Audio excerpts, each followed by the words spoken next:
Good morning. Isn't this a beautiful place? I'd like to talk about how we see, how we rearrange the furniture, and then how we build. So the first job of an architect is to change the way we see.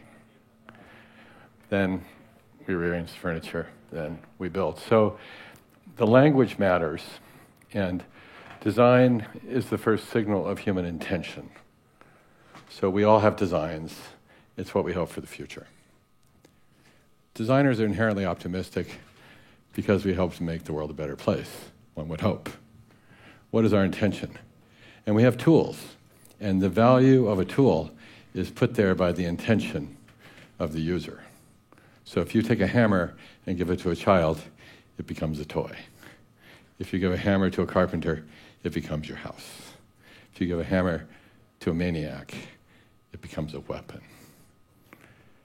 So, have we turned carbon into a weapon? Do we have a war on carbon? Or are we fighting a war with carbon? When do we stop waging war and start waging peace? So, intentions matter. So I think the intention can be positive. If we think about a positive intention by design, I think I'd like to start, as we have with the sessions here, with an invocation. This is Hildegard von Bingen, a nun, theologian, doctor, and poet from 1124. Change the way we see. Glance at the sun, see the moon and the stars. Gaze at the beauty of Earth's greenings. Now, think. If we use this as a design reference, we have wonderment.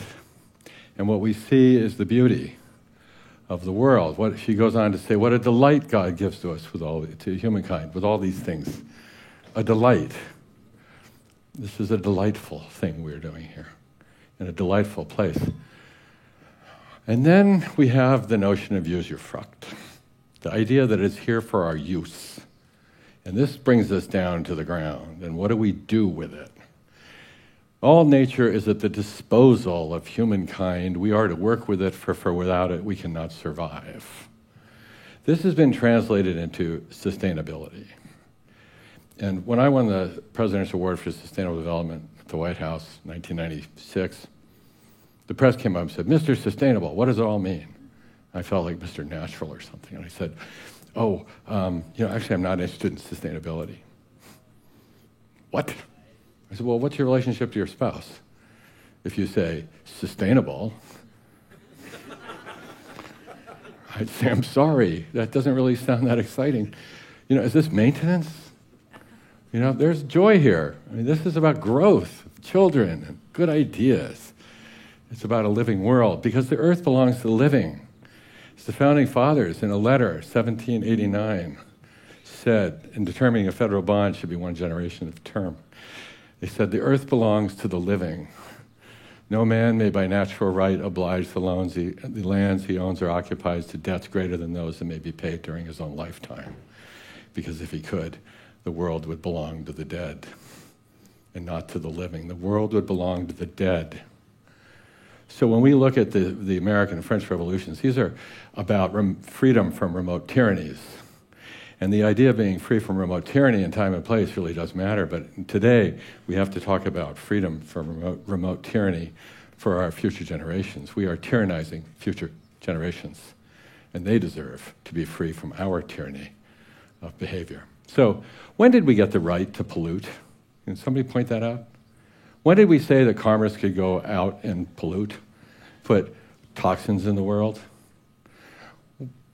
I don't know that we got the right to pollute. So how do we make the world better because we're here? And when we look at the history of this, we can ask ourselves, what are our values?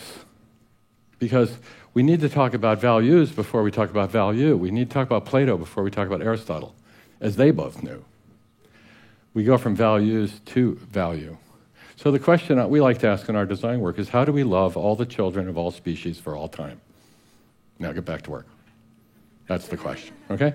So that's what we do. So we start with our values, we go to principles, we have visions of the future, that's my job, I do visions. And so as a professional visionary, you realize that visions without execution are hallucination. And so you actually, want the execution, that's why we're here, we're Do Fest, remember? So we set our goals, here's my goal. A delightfully diverse, safe, healthy, and just world with clean air, water, soil, and power, economically, equitably, ecologically, and elegantly enjoyed. Period. So this is not a less unsafe, less unjust, less unhealthy world. This is not about being less bad, because being less bad is not being good. Being less bad is being bad by definition, just less so. So bad is a human value, less is a numerical relationship. So you can't have less bad. You're dealing with Aristotle, less. You're dealing with Plato, good and bad. So let's define what we think is good and bad, because if we just start with number, we can only get to benchmarking. We'll be less bad, 20% reduction in carbon by 2020. Can you imagine going to the children in Flint, Michigan, and saying, we've decided you need to be 20% less lead by 2020? What are you telling the children? You're telling them that, we're going to do net zero lead for you. We're going to Austin, Texas to reduce lead in the water because it's cheaper, and we'll reduce the amount of lead that you have so you can be net zero lead. What is our language? What is our science? We're comparing things that don't compare, and we complain that the people who don't understand climate science don't understand science or care, and then we say things like, we're going to be 20% less bad by 2020. And we're going to offset our carbon releases from energy net zero in some cases. People say, we're going to have our carbon emission, then we're going to have net zero because we're adding renewables in equivalent amount of energy. But that doesn't make sense because you're comparing electrons with molecules. And that means you can double your carbon release and double your renewables, you're still net zero. The atmosphere just sees twice the carbon. Renewables are transparent to the atmosphere. So let's do science. Let's get at this thing. So the real question is, why should commerce make something that can't sell? Pollution is something you don't sell. It's a liability, not an asset. Why would we go about making liabilities? It doesn't make sense. And since commerce is the engine of change, we need to work with commerce. So the question is not just human equity, which is obviously primary, and it's not just economic, which is primary. So after 1776 in our Western tradition, we have declarations of independence, we have Adam Smith, and we see the destruction of feudalism, primogeniture and divine right, the equity rules, the market rules, and then we got the 1900s and pollution rules. When did we do that? The pollution century. So our century has to be the ecological century now so that we can create a new civilization. That's what we're here to do. We are here to create a new civilization where we respect each other. So where are we? Where do we start? We start here because this is where we are. This is my childlike version of the world. I'm not a scientist. But it seems to me that we have energy from the sun. I designed a space station with NASA. We did it on Earth because they asked me to work on Mars. And I said, I can't go to the red planet until you come back to a blue one and tell us what you've learned out there. So we imagined the astronauts in Mountain View, California, standing there naked going, so, now what? Oh, where's the energy come from? Oh, right there. Where's the water come from? Oh, right here, etc. And we started to reimagine it. So this is what you see. You see that the energy comes from the sun, and we have materials on the Earth. We have a rock with some water, known as a dead thing, until what happens? This combines with this, becomes biology. Oh my goodness, negative entropy. Negative entropy accrued as first forms of energy, materials, water, and make a living thing out of it. Oh my goodness. You burn a log, you have entropy. You create a tree, you have negative entropy. Isn't that something? So when we look at that world, we realize we got physics, we have chemistry, we have biology, and that this is where we are, and this is who we are, and this is what we are. And what that is a healthy soil. It is healthy oceans. That's where we are. So let us start there. So what we've done as a species, and this is obvious to everyone in the room, of course, that we've turned carbon dioxide, amazing asset to the world, income, along with photons, into a liability by reversing that order and sending it back north, sending it back up. So, oops. So it's become a toxin. Now, this is the important part of this message. Carbon dioxide in the atmosphere today is a toxin. What is a toxin? A toxin is a material at the wrong dose and duration. It doesn't help the organism. That's very interesting. So water is a very highly toxic material at the wrong dose and duration. Just think about it for a minute. 6 minutes, surround yourself with it. Highly toxic. You drowned, right? Jump out of an airplane over the ocean. You hit the ocean at terminal velocity, very short duration, very big dose. Poof, highly toxic water. So carbon dioxide in the atmosphere is a toxin. And what do you do with toxins? Do you just reduce them? No, you stop it. We must stop putting carbon unnaturally into the atmosphere. That's it. This isn't about I'm reducing a little, I'm going to be less bad. This is about you must stop this. So when you see the world gets together to regulate, why do they regulate? Because we're afraid. And society will regulate. This is environmental legislation in the United States. This is chemical pollution. These are signs of design failure. Did we intend to poison our people? So we design things that aren't regulated because there's nothing to fear. We should be doing this now. We can be doing this now. It's time to redesign. So when someone says to their kids, oh, well, my goal is to be less bad and my ultimate goal is 0, what a horrible message to the child. It's like, you're making it hard for me because I have to feed and clothe you. My goal is nothing. And saying that I'll reduce by 20% by 2020 is like jumping in a taxi and saying, quick, I'm not going to the airport. You're telling the world what you're not going to do. Really. So let's take what we don't want and put it below the line and say this we get rid of, and then put what we do want above the line and say this we want more of. And now we've got a real chart. And then we do an inventory of whatever we come up with. This is good, this is bad. We apply our judgment and our values to it. And we remove what we don't want, carbon in the atmosphere. But we also articulate what we do want, which is 100% renewably powered. See? But you got to be careful, because if someone says I'm net zero and they call that this, and that's renewable power, then the red is still here, you see, as you play it out. So we have to really remember we are here to get the carbon out of the atmosphere. Now, if we're going to have carbon as a negative, then we're going to need new language. Because when carbon becomes a negative, negative carbon becomes a positive. If you want to confuse the children, your goal is nothing, and you want to be carbon negative. But, oh, by the way, you are mostly carbon, et cetera. So I think we need the new language. So we have a choice. We can offer the kids this kind of desperation, or we can offer them something hopeful. So with Cradle to Cradle, to build to this renewable energy, we have material health first. Because if we have a circular economy of toxic things, then we keep doing it over and over again. That was good. So we first is material, human and ecological health. So we define that and put that in an institute in San Francisco. And second is circular economy, because we want to circulate healthy things over and over again. And we have products of service and so on. The third element is what I'm dealing with now is renewable. We're writing this language, which I'll show you. It's in Nature. It was published yesterday in honor of this conference. It'll be in print tomorrow. And we're looking at renewable. Next year I'm going to focus on clean water, and then I'll do social fairness and shared benefit. But right now I'm focusing on this issue of get to renewable energy. So how do we do that? Well, Cradle to Cradle says that materials first should be seen as biological nutrients or technical nutrients. They're safe for soil, or they're safe for industry and perpetuity. These become our design. We design for nutrition and health. Second is circular economy. We move from the linear economy of take, make, waste to the circular economy of take, retake, remake, resource. It puts the re back into resources, okay, in perpetuity, safe and healthy, so that we can restore the world. This is where we can sort of regrow the natural world. As if you want to make it a tool, you can make it a carbon sink. That's fine.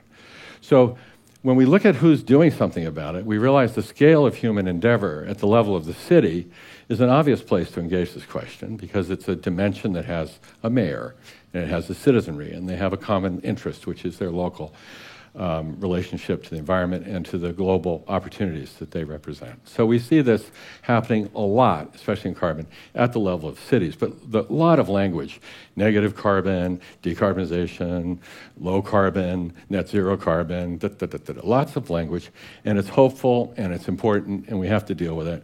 But I think we need a rigor to our discussions that is so elemental that we can have calm conversations, articulate our needs, our desires. So when we look at a city that's linear, we realize we have a linear system that has emissions. So we're also looking at cities, as we're doing this in China right now, where we're looking at cities that become carbon positive cities, where they connect to their food. So it becomes agro-urbanism. So the city is actually in the context of the countryside and of the global sources of materials, food, carbon management, water purification, so on. So the city becomes a fertilizer factory. The languages change. You don't look at, say, sewage treatment plant. You say fertilizer factory. And all of a sudden it gets different. Things get different when you see it as a fertilizer factory, because your zoning changes, your understanding of all the systems start to move, and you're healing soil. You can be remote, you can be proximate, but it becomes a larger story. This is the recovery of phosphate. I put this here in honor of Morocco. Morocco is the largest exporter of phosphate in the world to the west here. It's quite astonishing. You can see it from space. And this is phosphate from a sewage treatment plant in Vancouver. So we can take struvite out of our sewage in cities and make cities fertilizer factories. And this is in mineral form, so farmers are happy to see it. It's very easy, it doesn't smell.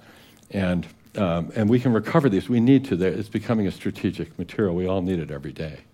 The Australians published this diagram, which I felt useful for this conversation, because clearly, if you see that gray stuff, that's our emissions. That must be collapsed, no doubt about it. You can do all the planting you want, the green stuff, you can do whatever there, but we have an atmospheric sink and an ocean sink right now for all this. That must come down, non-negotiable. So stop burning stuff. I mean, what's about the stupidest thing you can do with something? Burn it, right? So, okay. So here's the idea for a new language. The key words: fugitive, durable, living. So the idea would be some carbon we let unnaturally escape to the atmosphere. Fugitive. Now, if you want that to imply a criminal escaping, well, it's up to you. That depends on if it's intentional, I suppose. But let's call it fugitive carbon. Oops. Now, where's it coming from? It's coming from atmospheric gases, so on and so forth. As we'll see when we move across, that there are various forms of fugitive carbon. Next would be durable carbon. The limestone mountain quietly sitting there, stable, ancient, ongoing. That is durable carbon. But we also have durable carbon in our making of things. Things that are designed, a wood beam in a building for 1,000 years. Durable carbon performing a service. That able, in that case, able to go back to the third kind, living carbon, soil. So we have living carbon. This is carbon that's accruing more carbon from the atmosphere through the process of photosynthesis and soil building. And this becomes living carbon. So 3 types of carbon, and if we look at them one by one, we realize that the fugitive carbon is humans using carbon as a tool. And we end up acidifying oceans, we end up putting things, causing climate change. Fugitive, durable, steady, but also a circular economy of materials and systems that provide benefits. So a plastic bottle is durable carbon as long as it stays in the circle. When you do waste to energy, oh, the plastic bottle, guess what? Burned. Oh, now it's fugitive. Okay? Oops. We just turned a durable carbon for multi-generational use into a fugitive carbon. What happens when it gets to the oceans? Fugitive, durable carbon in the oceans. Whoops. Do you know the current data is showing us that we expect by 2050 that the weight of plastic debris in the oceans will be equal to that of fish? durable carbon, gone fugitive, done by humans. Are we doing this on purpose? Are we doing this intentionally? Is this the residue of a bad, unthinking design? In the spirit of this conference, the question has to be, why are we acting in such a timeful, mindless way? Shouldn't we be thinking in timeless, mindful ways instead of timeful, mindless ways? So the question becomes, are we doing that by design? And then as we know, carbon in soil is an asset that's continuously allowing us to exist and celebrating the notion of an organism. And so we start to realize that carbon negative behavior is causing these problems, including plastics to the ocean. Carbon neutral behavior is the renewables and the sequestration of durable carbon in useful forms, in use. Which brings us to the carbon positive behavior, which would be taking carbon from the atmosphere and encouraging it in soil, contrary to some current agricultural technique known as industrialized agriculture. But also, we can take it into polymers, we can do things with it that we can also create that can be composted and become back to soil again as well. So there's carbon positive behavior. So now we realize there's a language of carbon which reflects the quality of the carbon itself, and we have a set of behaviors. So we can be carbon positive, we can be carbon neutral, or we could be carbon negative. Now, when we use these materials, we can call them working carbon. So we can have working living carbon would be agriculture. Working durable carbon would be plastics for perpetual recycling, and working fugitive carbon would be fuels that power our systems. So a new language. So I just thought I'd show you some of the work that results of some of this thinking, just for fun, because I am a practical person. And I try to build these things. So when I first started, I thought, what if I could build buildings like trees? Because trees are pretty great, very sophisticated. But it's interesting in our world, this is an automotive company's advertisement, zero emissions is their aim, and this is a tree. Trees emit oxygen. Listen, trees are emitting bird song, distilled water, habitat, microclimates, color, cherry blossoms. Zero emissions? You must be kidding. We need immense humility by design, because this can self-replicate. If anybody has trouble with the concept of design humility, remember, it took us 5,000 years to put wheels on our luggage. We went to the moon before we put wheels on our luggage. And then it took 20 more years to put 4 wheels on our luggage. Right? We're getting there. But zero emitting trees? I don't think so. So this is a building in Oberlin College that produces 130% of the energy it needs from renewables, purifies its own waste, and living machine produces fertilizer. This is from 1994. This is YouTube's headquarters. These are the ancient grasses of the oak savanna of Northern California. The roof is covered with the ancient grass. We had to get permission from the federal government to collect the seeds. You can't just go to a nursery and say, I need the ancient seeds of this place. You can now, because that's a nursery. It sells seeds. The Academy of Sciences has our seeds on the roof. Isn't that sweet? So we can do that. And the birds fly overhead and they look down and they say, oh, it's our people. They're back. Think about that. This is the Ford Rouge, the world's largest green roof.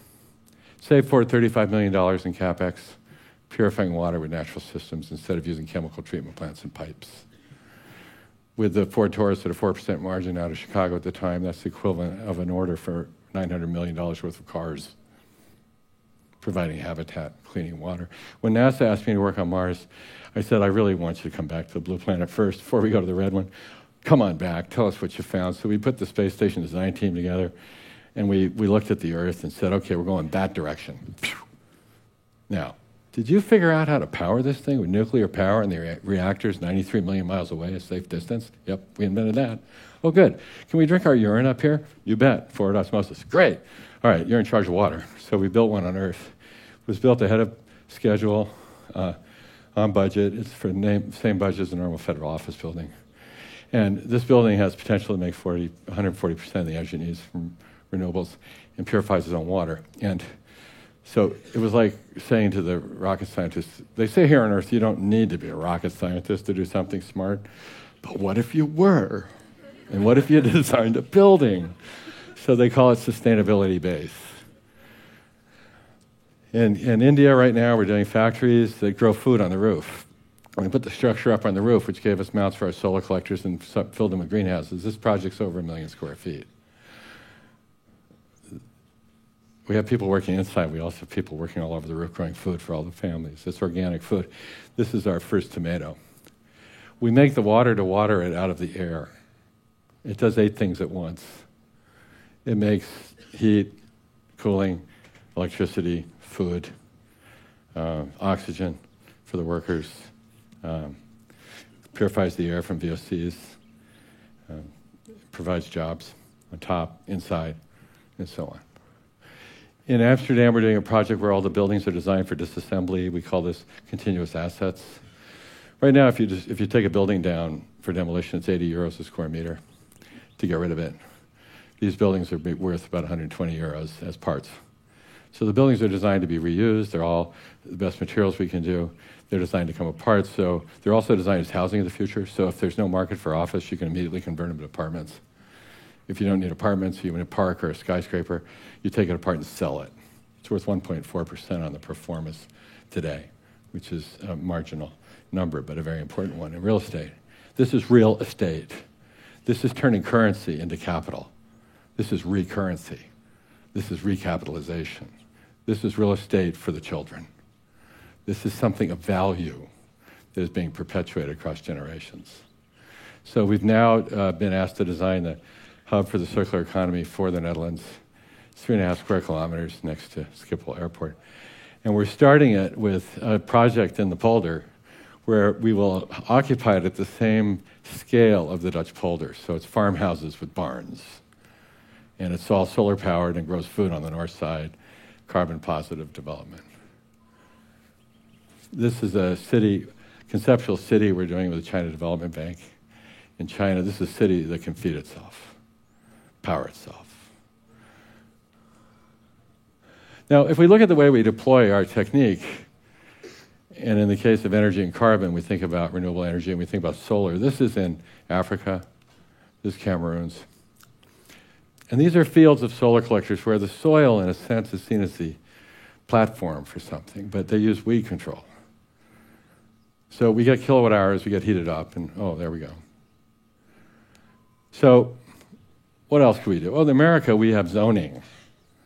So you can't do industrial and agricultural in the same place because they obviously must destroy each other or something, right? Why do we have zoning? Because we're afraid.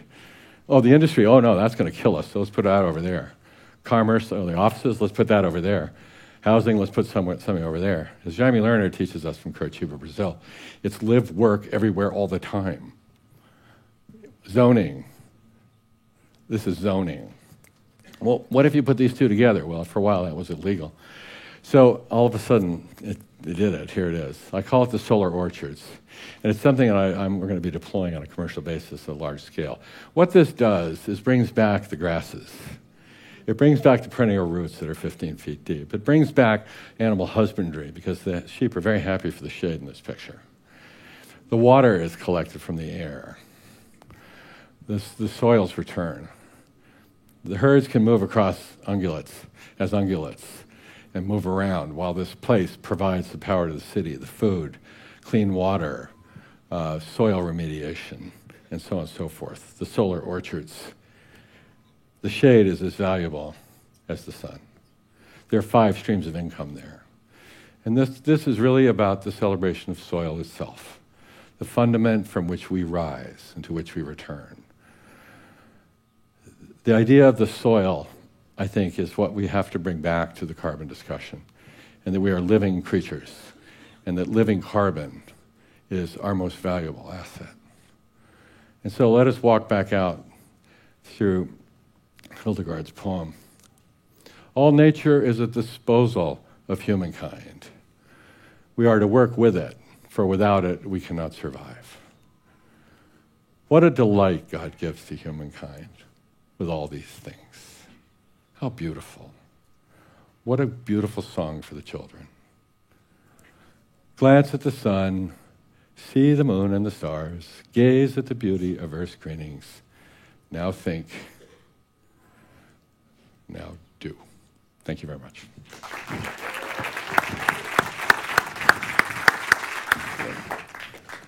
Wow. Juice is flowing. I see more waves keep coming in. Bill, I'm going to share personal things with these folks now.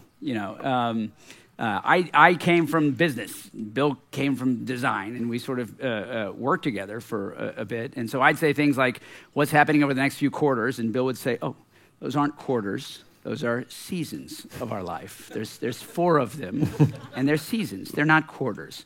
And I'd say things like, but what's the mission? Well, what's the definition of winning? That's very businessy. And do you remember what you told me about the mission? Why, when I'd say, what's the definition of winning? What are we doing? Can you recall? What's the mission here? Well, loving all the children of all species for all time. All the children of all the species for all time. That's big. That's big. And that's why Bill was my first call for this. There's nothing actually more Emersonian than that. Bill, Ernie Moniz was with us here. Sorry. Can I? Yeah. Since you mentioned Emerson, and it's topical, obviously. Emerson was commissioned by Harvard to write an essay on the question, if human beings are natural, are all things made by humans part of nature? And so he asked the question, what is nature? And his conclusion was, in 1838, nature is all those things that are he called them the unchangeable essences that are immutable. The oceans, the mountains, the leaves, the air. In 1838, it was all too big for humans to affect. What is nature? The elements. It's just such a joy to be with you on stage, Joy. I got to tell you, why'd you do it? What motivated this lace twist? I mean, there's plenty of folks like you who've been thought leaders for a long time and go to Davos and go to Clinton Global and go around to Aspen, and they've got their one thing. And if Cradle to Cradle were the one thing, that'd be a big thing. And if circular economy were the one thing, that'd be a big thing. And then I hope everybody's going to get a chance to see yesterday's publication in Nature. Why this turn? Why this latest new move? I didn't talk about carbon much because there were so many people talking about carbon that it was very noisy and so worthwhile and coming at it from so many directions that it would. I just didn't want to become part of anybody's noise. And but as I started working on the carbon positive city, it became clear to me when I was born in Japan after the Second World War, we lived in a traditional Japanese house, and we would be woken up at 3 a.m. as 3-year-olds by the ox carts coming through with the farmers to collect our sewage from the latrine. And my mother, who was from Alabama and spoke Japanese, my parents were on MacArthur staff waging peace in Japan without uniforms or weapons. And she would come in at 3 a.m. and sing songs to us in her Alabama accent, making up the words in Japanese about the farmers coming in to collect the night soil in their honey wagons, and you're 3 years old and your mother is singing you poop songs, and you're in heaven. And I thought, I'm in heaven. And I always thought that the farms and the cities were one thing, and I still do. So when I realized that we're going after Paris, when we got so many people together to say yes, that what we really needed to do is say yes, what? And not, yes, let's be less bad. That was time. It's all one thing. So I was meeting with friends who are here, Mohammed, Christoph. Christoph is our graphene genius from Cambridge. Solid carbon of an exquisite form, you know. And we just were talking, and I realized it was time for a language. It might help. I don't know. It'll help. Juice is flowing enough to start with questions. We're going to pass some microphones around. Meanwhile, Bill, I've got one more. This idea of net. You know, we begin to feel really good about the offsets and the net. And I worry about it not just with carbon, but with a lot of things. The Ernie Moniz was sitting here with us yesterday, and I think quoted something to the effect that a jobs strategy was central to dealing with climate. You know, sort of connecting these realities. We're going to talk a lot about justice in transition today because justice is embedded in our work. This idea that you can have net trade-offs, or that, of course, you have net trade-offs, but the idea that you should aspire to net trade-offs.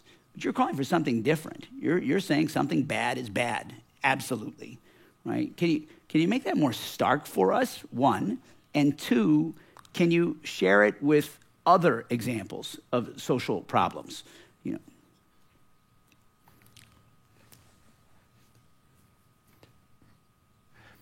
Coming out of the Earth Summit was eco-efficiency. And Peter Drucker famously said in a book in 1984, The Effective Executive, that it's the manager's job to be efficient and do something the right way. But it's the executive's job to be effective and do the right thing. See, because with being an engineer, they say the devil is in the details. Being an architect, we say God is in the details. Obviously, details matter. But if the devil's in the details, and then you work with Six Sigma perfection, and you're doing the wrong thing perfectly, you've become perfectly wrong. Oops. So if we think of net trade-offs, and we also do it as sectors, and try and trade one sector for another, we realize what we're doing is what became triple bottom line thinking. See, that's a manager's job, is to make sure there's some profit there. That's a manager's job. So we end up with triple bottom line with the famous equation of economy, equity, and ecology. And we look for triple bottom line. So we have a little bottom line in each one. Bottom line is bottom feeding. It's what's left over. You know? So I think really what we're here to talk about in a business sense is triple top line. We're here to create economic revenue. We're here to create social revenue. We're here to create ecological revenue. You see, the world grows. And in order to grow, anybody who wants to grow, we're actually asking for kind of a positively defined, co-creative process that engages us all in a celebration of diversity of all kinds, and with a shared benefit and healthy growth. I mean, that's a goal. And that applies to money, healthy growth, diverse, shared benefit. It applies to society, healthy growth, and shared benefit, co-creative. And it applies to the environment, because biodiversity, healthy growth, that's what nature wants us to do. When you look at Francis Crick, after discovering DNA with James Watson at Cambridge in 1953, I guess it was. In 1962, he wrote an essay for the University of Washington called "Of Molecules and Men," and in it there's a chapter called the nature of vitalism. What does it mean to be a living thing? And he concludes that in order to be alive, you have to have growth, because otherwise you're dying. Right? So you have to have things growing. Otherwise, if you have more things dying than growing, you're dying. So you have to replace dead cells. So you have to have growth. In order to have growth, you have to have income. Income in nature comes from the sun, typically. Okay? That's where it comes from, photons. And then what I'm adding here clearly is the carbon and the nitrogen from the atmosphere are the other forms of income we have. Otherwise, we have what? Occasional meteorite, some cosmic dust. That's it. So that's the income, right? So then you work with that income, and then he nails it. He says, we need an open metabolism of chemicals operating for the benefit of the organisms and their reproduction. So if we look at net, and we start comparing net jobs to net something, we're all over the place. If we start to see it all as a multivalent benefit machine, you discover, like in the solar orchards, 5 forms of revenue being generated. Healthy soil, healthy water, fungi that can help even chelate the cadmium and lead in China. Do you know that China has now had its farmland declared, 19.4% has been declared toxic to human food? 19.4% of the nation's farmland is now toxic to human food, and that's a government statistic. That's what we're doing. Are we doing this on purpose? So it's stark, but then you could say, well, net, I'm growing more food. But it's contaminated with lead and cadmium, Net agricultural benefit, net yield of food. Fine. But I think it's really important that none of these things be seen in isolation. And that's why we need new economics of inclusion and diversification. And that all sustainability, just like politics, as we kind of well know right now, is local. It can only be measured at a local level. You're not going to measure the health of Flint in Austin, Texas, with some net offset. Sorry. Thanks. Wes Bolson, right here. Do we have any mics going around? Want to be sure to record all comments? Wes Bolson from Cool Planet. I'm tremendously inspired by what you're talking about, from carbon positive and putting soil health back in. And I didn't see it, may even tie 2 of your ideas that I'm even so inspired. As we improve soil health, we revitalize it, we grow more food to feed more people. And it's that circular piece as we put more carbon back into our soil health, water efficiency in drought regions. Do those 2 ideas tie together for you for revitalizing our soil and the carbon in the soil, growing more food to feed more people to do that? Or how does that circular piece plus carbon piece go together in your mind? Thanks. That is the story. I hope that you saw that here. That's where it starts. It comes from there. I started with fugitive carbon instead of there. It was a question, where do I want to start this? Because it doesn't matter.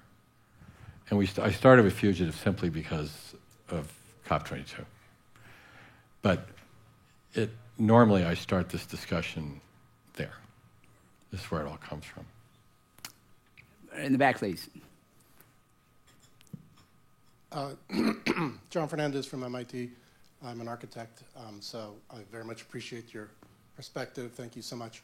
I'd actually like to maybe focus a little bit on the nexus between living carbon and cities. I know that often when one considers nature as a pathway towards reducing carbon, mitigating carbon, we're mostly talking about non-city environments. I was wondering about your thoughts on the city as a new nature. And one of the reasons this comes up as a thought is recent work is showing that there are some species that are evolving very quickly within cities to adapt to the city environment. So my question to you is evolution as a process moving faster than the human decision-making process? Wow. I think as designers, famously Louis Sullivan said, form follows function. And when you actually look at the source of that statement, he was describing his ornamental designs on the face of buildings, which was like this incredibly beautiful organism. And the function was the functions of natural systems and how beautiful they were. It's not, pile up bricks. And so, obviously, we're now talking about form follows evolution, since we understand that. But in real terms, form follows parking. So I'm not kidding. Go to any urban planning situation, and the first person in the room is a transportation planner, and the first thing they do is lay out arterials and figure out how to park all these cars. I am not kidding. So your point's well taken. So I think if we look at the city and we start to say, anything gray can go to green. Anything hard that doesn't need to be hard can go to soft. If we just start to just move that way, then the city becomes a big water filter, and these organisms can start to be fed and articulated. When we look at the cities as sources of food, we're starting to talk about urban farming, and so on. We're starting to see that the use of the LEDs for 3 pieces of the blue spectrum and 2 parts of red, near red and infrared, can grow a strawberry as big as your fist, sweet as honey. But when we look at the energy consumption of these systems relative to sunlight and greenhouses, it's unbelievable. It's like the new servers when we start to see what is happening with the energy density required to do that, to grow that little piece of arugula for you. So these things have to be taken into account, and we can do them. And as we get into different systems, we can do especially because of their localness, hugely valuable. The closer the food is to you, the better it is for a lot of reasons, freshness, transportation, cost, all the rest of it. So I think the cities will become large-scale organisms that provide cool temperatures by green roofs, provide air purification by moss walls, provide parks that are water filters, all that kind of stuff. But especially provide sewage treatment systems that are nutrient management instead of throwing carbon in the water with phosphate and chlorine. I mean, that is, we say dumb as dirt. It's so disrespectful. I mean, dirt is actually smarter than we are, apparently. So dirt probably says, as dumb as humans. So I think the cities will be part of the big organ. But what I'm looking at is the idea of agro-urbanism. So if you actually think like, well, I get food from Kansas, and I bring the Kansas food here for some delectable thing. I can't imagine what that might be, but I'm sure it's there. It's not white bread, I guess. But if you bring that and then we use it in our city to refresh our city, it's a gift. See, we're exchanging gifts. This is changing the question of commerce itself to how much can we give for all that we get, and then put it into cycles. So, Bill, by the show of hands, you've succeeded in helping us, always leaving them wanting more. I'm going to tell everybody that Bill has joined the Oasis. He is not a high-speed flyby. It's only because he had to come from the Middle East that he's missed our first Inglorious Day, but has kicked us off on our second Inglorious Day. But he will be with us, helping us seed imagination and available as part of this conversation in the most generous way. So I'm sorry I can't get to all the hands that are raised, but let me say that there's never been a walk and a chat and a talk with Bill McDonough that I haven't enjoyed.